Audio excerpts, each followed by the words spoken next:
Bonjour, chers auditeurs, auditrices. Bienvenue à cette seconde partie de l'émission Derrière l'image.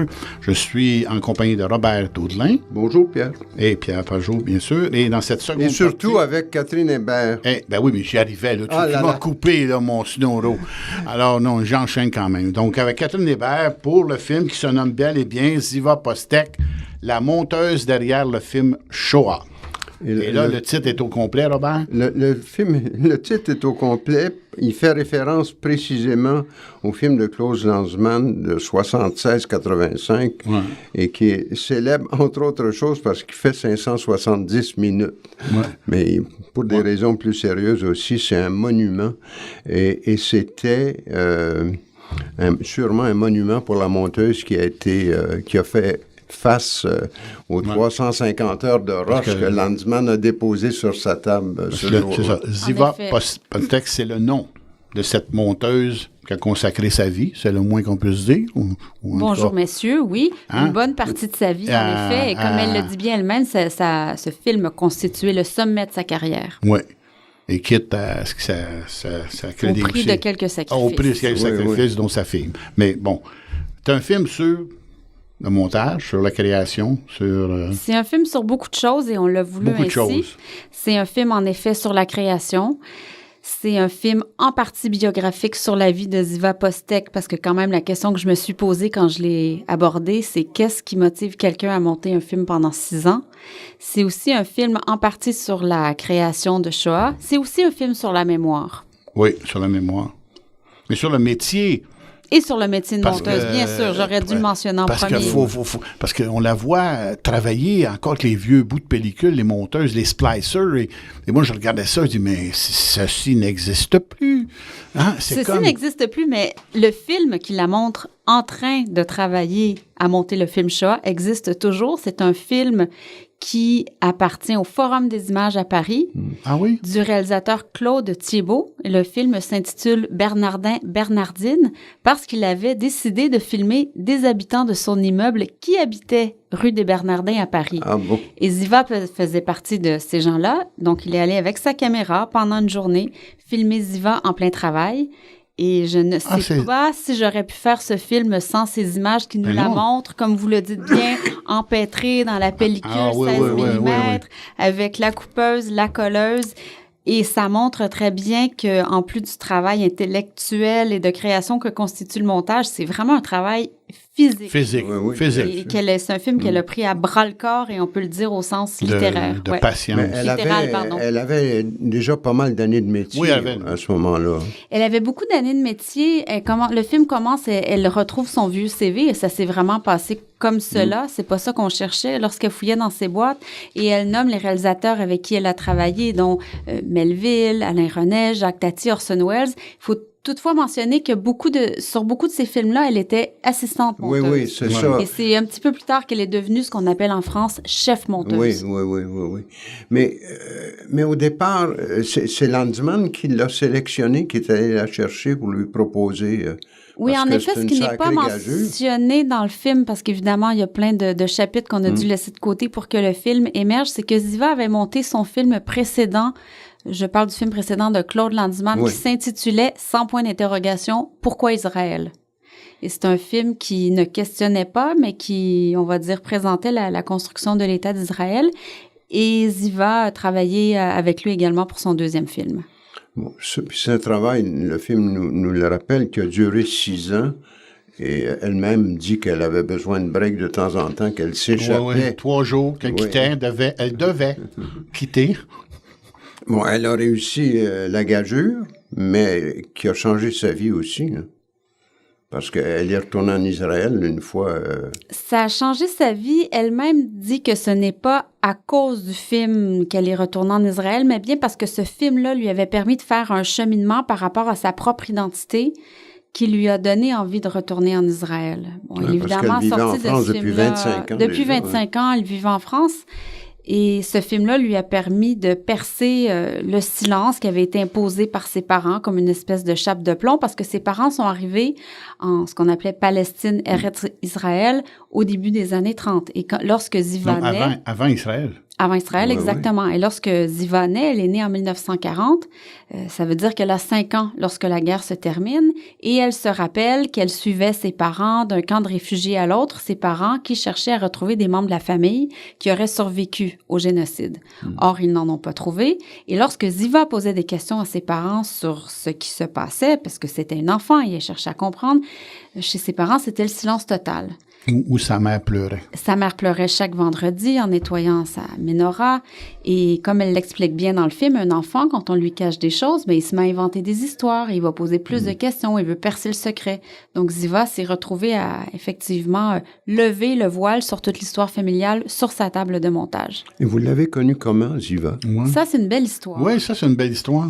Alors, j'étais au cinéma, j'ai envie de dire Feu Cinéma Excentrice, où je présentais mon film précédent Carnet d'un grand détour. Et lors d'une séance de questions-réponses à la fin du film, il y avait un jeune doctorant dans la salle du nom de Rémi Besson qui, lui, faisait... dans le film. Exactement. C'est le jeune historien qu'on voit à Washington qui manipule les bobines. Et Rémi, à cette époque, faisait sa thèse de doctorat sur le film Shoah. Et lui avait consacré tout un chapitre de sa thèse à Ziva Postek qu'il avait rencontré en Israël. Donc, il m'a approché parce qu'il m'a dit... ce que j'ai oublié de mentionner, c'est que lors de cette fameuse séance de questions-réponses, j'avais parlé de mon travail de collaboration avec Annie Jean, la monteuse du film, et je lui disais vraiment, c'est un cliché, mais quand même que le montage, c'est la 3e forme d'écriture et que c'est un processus créatif qui se passe vraiment à 2. Et lui avait été impressionné par cela parce que c'est rare que les réalisateurs ou les réalisatrices mettent en valeur le travail du montage et acceptent de dire ça. Donc, on s'est rencontrés, il m'a parlé de son travail, il m'a parlé de Ziva.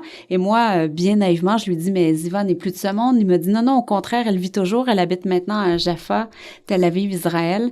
Et donc, je pense qu'il n'y a aucun documentariste qui serait passé à côté de ce sujet, n'est-ce pas? Non, c'est même chanceuse. C'est jackpot. Non, mais c'est extraordinaire, cette femme-là. Non, mais cette femme-là, bon, un film, c'est polysémique. Il y a beaucoup de choses dans le film. Mais il y a elle. Il y a elle qui est moi, je trouve qu'il y a elle. Tu sais, bon, oui, il y a le métier, il y a le montage, le judéisme, mais il y a elle. Mais tout part d'elle, on est bien d'accord. Écoute, qui arrose ses plantes. Elle a dit oui, rapidement. La façon dont ça s'est déroulé, je lui ai d'abord écrit et de façon très sage, elle m'a dit, avant de vous rencontrer, j'aimerais d'abord voir vos films précédents. Telle une bonne écolière, j'ai mis mes DVD dans une petite enveloppe que j'ai envoyée par la poste et après les avoir visionnés, elle m'a dit, c'est bon, maintenant, vous pouvez venir me rencontrer. Donc, je me suis rendue en Israël pour une première fois en 2013. Je vous avoue que le tournage après a connu ses hauts et ses bas parce que c'est la première fois que Ziva acceptait de reparler de tout ça. Donc, elle voulait parfois aussi être en contrôle par rapport à ce qu'elle disait, dirait ou ne dirait pas ou comment il fallait le dire. Et la grande surprise pour moi, ça a été l'honnêteté dont elle fait preuve lorsqu'elle parle de sa relation avec sa fille, qui a carrément été sacrifiée, je pense qu'on peut le dire comme ça. Elle a une larme au coin de l'œil, nous aussi. Voilà, il faut expliquer pourquoi. Donc, parce qu'elle est devenue complètement obsédée par le montage de ce film-là, qu'elle commence à monter alors que sa fille a 14 ans. Et à 17 ans, donc 3 ans plus tard, donc à la moitié du tournage, sa fille part, elle ne dit pas en claquant la porte, mais on comprend que c'est presque le cas, sa fille part. Et Ziva le dit elle-même, je voyais plus personne, mes amis m'avaient quitté, je parlais que de la Shoah, tout le monde en avait marre. Et ce n'est que lorsqu'elle est rentrée en Israël, des années plus tard, que sa fille lui a demandé, qu'elle a demandé à sa fille, est-ce que tu as quitté la maison à cause de Shoah, le film? Et sa fille lui a répondu, bonjour maman, tu te réveilles. Bonjour maman, tu te réveilles? Exactement. Je l'ai noté. Ça veut tout dire. Oui. Voilà. Et malgré ça, ce qui, moi, m'a beaucoup touchée, c'est que Ziva termine quand même ce chapitre-là en disant « On est des êtres humains, on a des enfants, qu'est-ce qu'on peut faire? Mais si on veut faire une grande œuvre, il faut aller jusqu'au bout. » Oui. C'est ce qu'elle fait. Donc, elle n'a pas une pensée simpliste là, à propos de Mais sa carrière ne s'arrête pas là, parce qu'elle a fait des films elle-même. Oui, à la fin du générique. Là, oui, alors bizarrement, lorsqu'elle est rentrée en Israël, elle croyait que le téléphone n'allait pas dérougir et qu'on allait lui offrir plein de montages, mais le téléphone ne sonnait pas. Et elle croit que c'est peut-être parce qu'on n'osait pas appeler la grande monteuse derrière le film Shoah. Donc, elle s'est mise à réaliser ses propres films documentaires. Et tout dernièrement, en 2015, elle s'est remise au montage. En fait, elle monte le film de son nouvel amoureux qui porte sur Israël. Mais elle a fait 5 films sur des femmes. Moi, j'ai noté ça, je trouve ça intéressant. C'est 5 portraits de femmes. C'est comme elle avait un regard féministe, ou enfin, je peux pas dire, mais 5 films sur des... Sur des femmes israéliennes qui viennent de tous les horizons, parce que je pense que, je veux pas dire de bêtises, là, mais il y a au moins 80 nationalités en Israël. Tous les gens qui sont arrivés quand l'État a été créé, c'est ce qu'elle voulait mettre en valeur. OK, d'accord.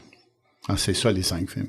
Et dans le film, on sent qu'elle fait pas des grandes confidences sur ses liens avec Lanzmann, mais on sent que c'était pas un travail qui était nécessairement très facile. Très facile. Mais quiconque s'est intéressé de près ou de loin à Lanzmann sait que c'est un homme très caractériel. Il occupait une position enviable dans la société intellectuelle de gauche en France, amant de Simone de Beauvoir, proche de Sartre, directeur des Temps modernes. Et elle parle effectivement, elle dit de façon assez pudique que Lanzmann, c'était pas un homme facile. C'est le moins qu'on puisse dire. C'est le moins qu'on puisse dire. Mais en même temps, elle souligne, elle dit peut-être que seul un homme avec ce caractère-là pouvait ramasser tout ce matériel et aller jusqu'au bout de l'entreprise. Elle est tout à fait honnête par rapport à ça. Et j'ai envie de vous répondre, Ziva aussi a tout un caractère. Écoute, et probablement que ça prenait une femme non, avec mais ce elle dit à un moment donné, il fallait être fou et je me considérais en mission. Exactement. Donc, en mission. Tu sais, c'est là. Elle dit carrément, il fallait être obsessif. Tu sais, légion étrangère, là. Tu sais, t'es en mission, là. Mais elle utilise le terme obsessif et ce sont 2 obsessifs qui se sont rencontrés et c'est peut-être pour ça que ça a fonctionné, d'ailleurs. Oui. Et moi, une métaphore que j'ai trouvée intéressante aussi, c'est le train. Mais le train, c'est penser au mot défilement. Puis défilement, c'est la pellicule. Mais vous avez tout compris. Ah! Vous avez tout compris. D'ailleurs, est-ce que vous avez remarqué que dans l'espèce de prologue du film, c'est ça qu'on fait? Il y a la pellicule qui se mélange au rail du train, qui se mélange aux bobines qui roulent. J'ai tout noté les sons à la fin, puis tout. Non, sérieusement, Robert. Non, j'en doute pas. Non, mais c'est ça que j'ai ressenti. Et c'est physique, quasiment, cette affaire-là.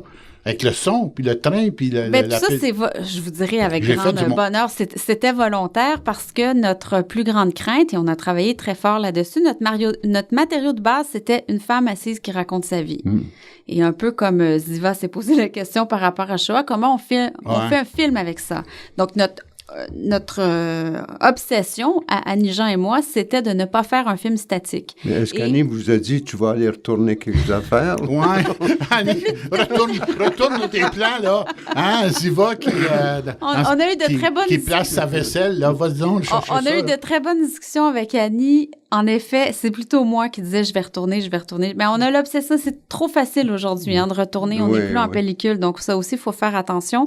Et on voulait pas non plus utiliser la métaphore du train, c'est-à-dire le train que pour le train, et puis faire référence, par exemple, au train de déportation. C'était pas du tout ça l'idée. Je pense que ça aurait été même un peu vulgaire. Non. Là, c'est plutôt le train qui va de Paris à Saint-Cloud. Où étaient les studios, les fameux studios de montage LTC qui n'existent plus. Et ça aussi, j'ai eu une chance immense parce que j'ai appris peu avant sa destruction que les studios allaient être détruits. En fait, les locaux sont vides, qu'ils allaient être détruits pour faire place,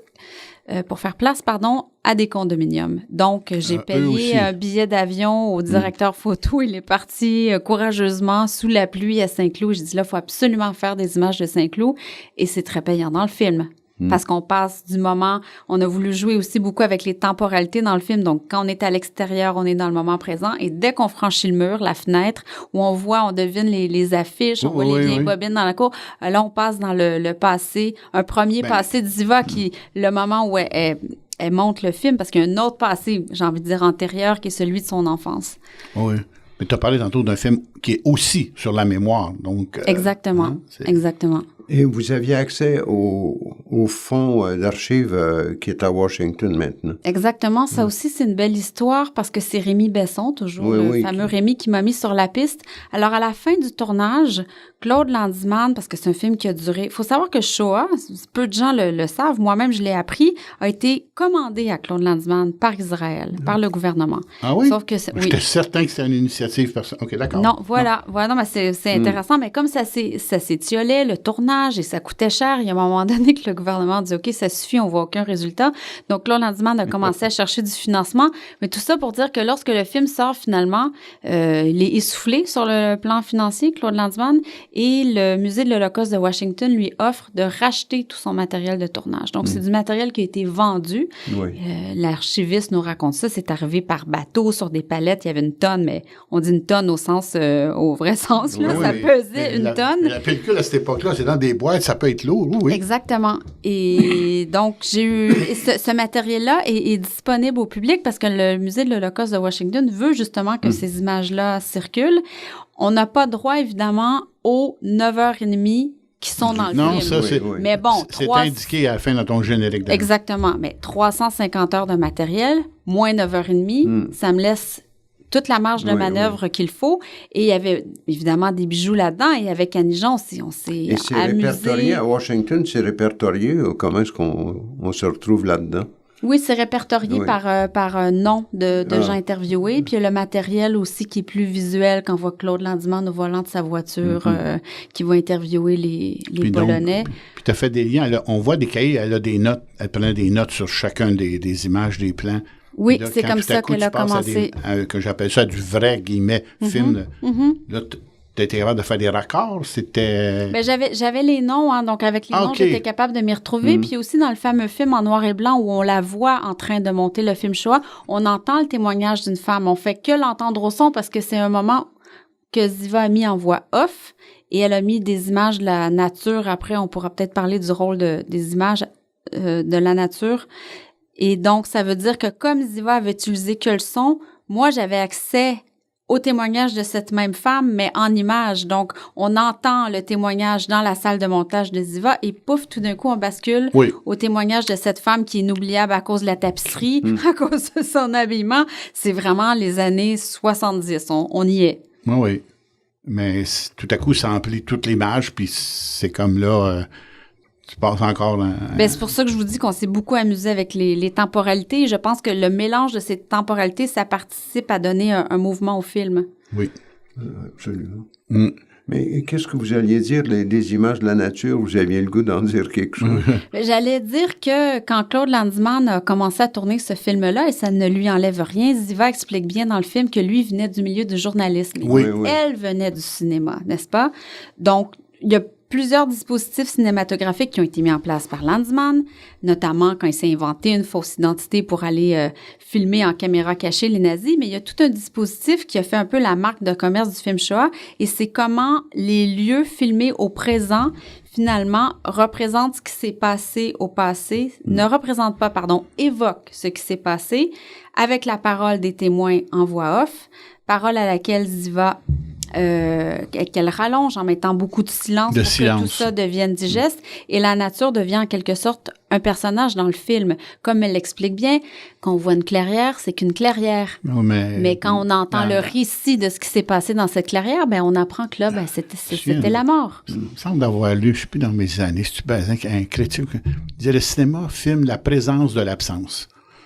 C'est ça. J'ai ressenti ça quand elle a parlé, la présence de l'absence, parce que oui, c'est vide, mais c'est présent. Puis surtout, si tu ajoutes, comme elle dit, les voix, les témoignages. Hein? Les témoignages, ce que Ziva nous disait, qui n'est pas contenu dans le film, c'est qu'elle raconte que le lendemain de la première, il y a un ami qui l'appelle, qui a vu le film, et qui lui dit « Mais c'est effrayant, toute cette mort, tous ces corps, tous ces cadavres qu'on voit. » Et Ziva lui dit « Mais de quoi tu parles? Il n'y a aucun mort, il n'y a aucun cadavre, on ne voit pas ça du tout. » Ça, c'est le brouillard, ça. Et elle fait un sourire espiègle en disant « Ça veut dire que j'ai réussi. » Parce qu'elle a réussi à faire travailler l'imagination de façon si efficace que le spectateur était convaincu, lui, d'avoir vu les morts, alors qu'on en parle, mais effectivement, on ne les voit pas. Ah, il y a une réussite, donc. C'est ce qu'elle raconte. Oui, formidable. Catherine, il faut s'arrêter là. Ouais. Déjà? Déjà, mais il faut vous travailler, il faut aller trouver des spectateurs pour les salles. On rappelle que Ziva Postek, la monteuse derrière le film Shoah, est à la Cinémathèque depuis hier soir. Ouais. Hier soir. Il va être au cinéma du musée aussi, avec des sous-titres anglais. Pour quelques projections. Et aussi le 17 mars à la Cinémathèque avec une rencontre. Bon. Merci beaucoup, Merci Catherine. à vous deux.